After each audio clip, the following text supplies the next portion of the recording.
नमस्ते दोस्तों, स्वागत है। इस वीडियो में मैं आपको टैली प्राइम एप्लीकेशन में जर्नल वाउचर रिकॉर्ड करने का तरीका दिखाने जा रहा हूँ। सही। तो पिछले वीडियो में हमने पहले ही खरीद, बिक्री, कॉन्ट्रा, भुगतान और रसीद सही और हमने टैली प्राइम एप्लीकेशन में जर्नल वाउचर के बारे में चर्चा की। आप जर्नल वाउचर पर जाने के लिए F7 दबा सकते हैं। बहुत सरल है दोस्तों। जर्नल वाउचर का उपयोग किया जाएगा।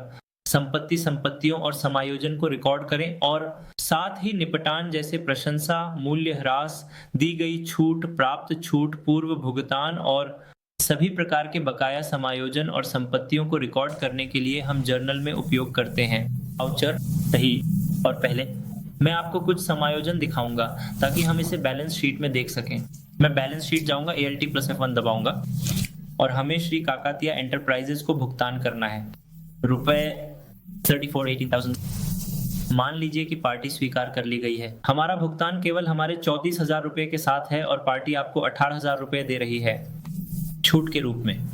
तो हम 34,000 रुपए का भुगतान करने जा रहे हैं और हमें 18,000 रुपए को GST के रूप में, छूट के रूप में रिकॉर्ड करना है।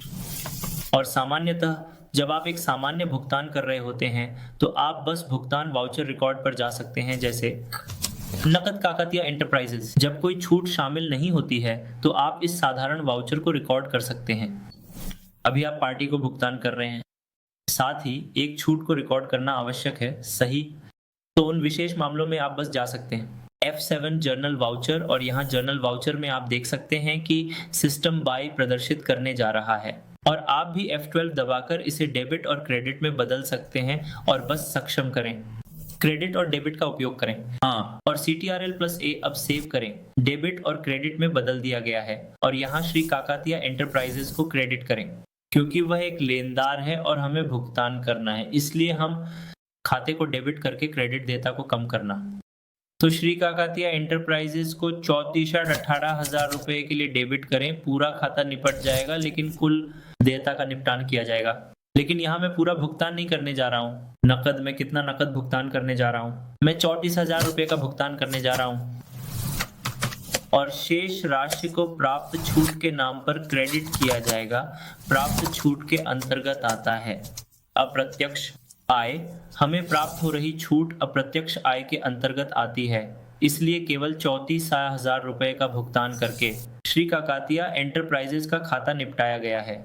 CTRL+A से सेव करें और इसे देखने के लिए हम बस जा सकते हैं। अधिक रिपोर्ट और खाता पुस्तक लेजर प्रदर्शित करें और श्री काकातिया एंटरप्राइजेज खोलें। आप देख सकते हैं कि हमने 18,000 रुपए के मूल्य के सामान खरीदे, लेकिन हमने सिर्फ 34,000 रुपए का भुगतान किया है और खाता बंद हो गया है। सही। और अगला मामला, जब आप ग्राहक को सामान बेच रहे हैं और जब आप छूट की अनुमति दे रहे हैं, ग्राहक अधिकार। तो मैं बस और रिपोर्ट्स देखने के लिए जाता हूँ। खाता पुस्तकें, खाता बही, और इस बार मैं यहाँ राजा लेजर खोलूंगा और हमें कुल 28,000 रुपए एकत्र करने हैं। श्री राजा से मान लें कि हम भी 18,000 रुपए का भुगतान पूरी तरह से स्वीकार कर रहे हैं। निपटान।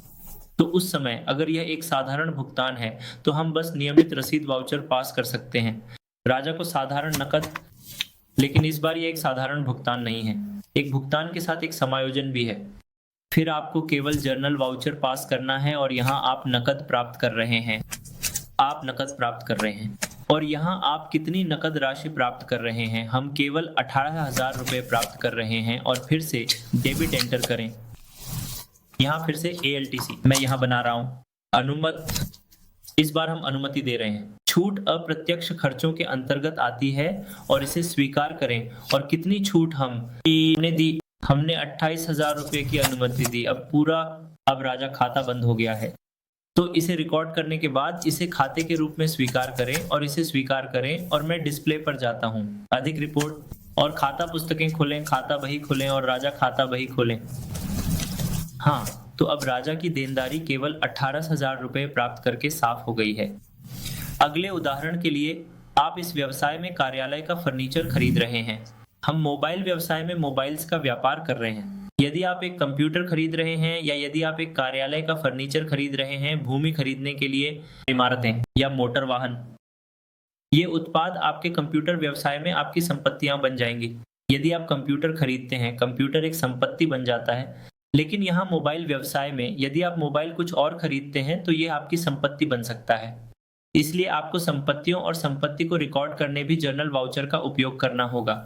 तो उदाहरण, आप भंटिया कंपनी से कार्यालय फर्नीचर खरीद रहे हैं और यहाँ LT+C का उपयोग करके बनाई कार्यालय फर्नीचर। ऑफिस फर्नीचर स्थिर संपत्ति के अंतर्गत आता है, CTRL+A सेव करें। उदाहरण के लिए 1 से 1000 रुपए की मूल्य और क्रेडिट, जो बाहर जाता है वो नकद है। तो आप नकद भुगतान करके कार्यालय का फर्नीचर खरीद रहे हैं। अगर आप नकद भुगतान नहीं कर रहे हैं, फिर नकद की जगह आपको ALT+C दबाकर एक पार्टी बनाने का चयन करना होगा और यहाँ मैं बना रहा हूँ भांटिया फर्नीचर के नाम पर एक पार्टी। ठीक है, फिर इसे विविध लेनदारों के अंतर्गत रखें क्योंकि आपकी खरीदारी उधार पर भविष्य में उसी पार्टी को भुगतान करने विरोध करते हैं। तो F7 जर्नल वाउचर का उपयोग संपत्ति, संपत्तियों और देनदारियों को रिकॉर्ड करने और समायोजन के लिए किया जाएगा। और खाते का निपटान सही है, यहाँ तक कि प्रशंसा और मूल्य ह्रास भी। और अभी अभी आपने एक ऑफिस फर्नीचर खरीदा। यदि हम बैलेंस शीट जाएं और ALT+F1 दबाएं तो हम कार्यालय फर्नीचर देख सकते हैं। मूल्य आसपास है। उदाहरण, वर्ष अंत में 1000 रुपए। यदि हम 30% तक का मूल्य ह्रास दिखाना चाहते हैं तो उस स्थिति में फिर से लेखांकन पर जाएं, वाउचर और F7 जर्नल।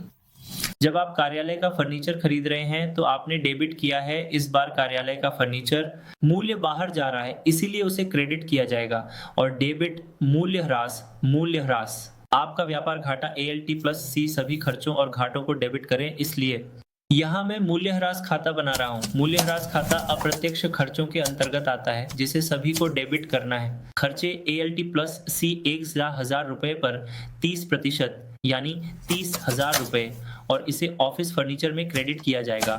तो यहाँ शेष कार्यालय फर्नीचर का मूल्य केवल 70,000 रुपए है, इसलिए F7 जर्नल वाउचर का उपयोग किया जाएगा। सभी संपत्तियों और समायोजन को रिकॉर्ड करें। धन्यवाद।